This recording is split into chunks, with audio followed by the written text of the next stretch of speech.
চলুন আমার সাথে আপনাদেরকে অকল্পনীয় একটি মজার বিষয় দেখাই।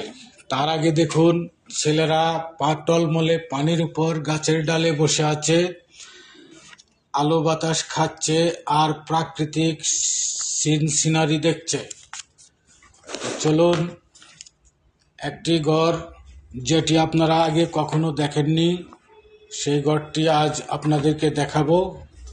দেখে আপনাদের ভালো লাগবে ইনশাআল্লাহ। আমরা যাচ্ছি ঘরটির দিকে, আপনারা সাথে থাকুন। ওই যে ঘরটি, ওইটি আপনাদেরকে দেখাবো।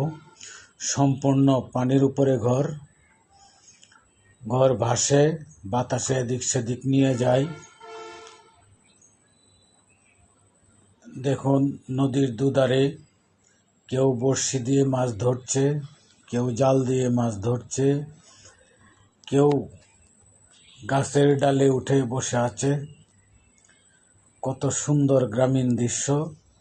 তো আমরা ঘরটির কাছাকাছি চলে আসছি, আপনারা সাথে থাকুন। দুমকো জীবন স্বপ্ন যেমন গড়া সুখে দুঃখে কি পাইলাম না এই বেবু বর্বনায়ার শোকে আমি রিপন কি চাইলাম সব রাখতে চাই না।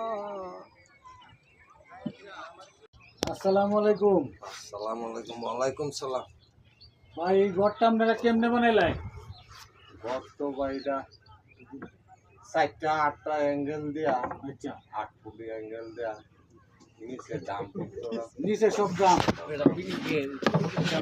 মাঝে মধ্যে তো এই ঘর বাতাসে বাসায় লুয়ে যাবে অনেক দূরে। এটা 500 মতো লোক ঘর বানাইছি, দামের উপরে বাসা থাকবো। হ্যাঁ, এই দিক সেদিক যাইবো, উঠবো, নিচে নামবো, এই আর কি। এটা কাম হইব।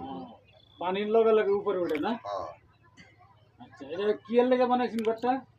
এই ঘর বানাইছি যে আমার নদী পাহারা দেওয়ার লাগে, নদীর মাছ পাহারা দেন। মাছ পাহারা দেওয়ার লাগে। রাত্রে গেলে তাহলে নাকি রাত্রে তাহি ভয় লাগে না?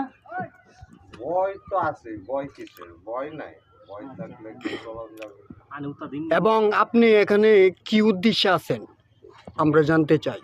তো নদী পাহারা দেই, নদীতে মাছ মাইরা নেগা বসিবা শিকারিরা সুরে মাছ মারে। সুরে লাইতে জাল ফেলা। আচ্ছা, ধন্যবাদ। আপনার কাছে আইলাম, ঘর সম্বন্ধে জানলাম। এরকম ভাসমান ঘর আমি আর কখনো দেখি নাই, খুব সুন্দর লাগছে। একটা বিষয় হইতে পারে, যাদের জায়গা জমি নাই তারা এই নদীর উপরে এরকম ভাসমান ঘর বানায়া বসতি স্থাপন করতে পারে। হ্যাঁ, ঠিক আছে, ঠিক আছে না? ওকে, ধন্যবাদ আপনার।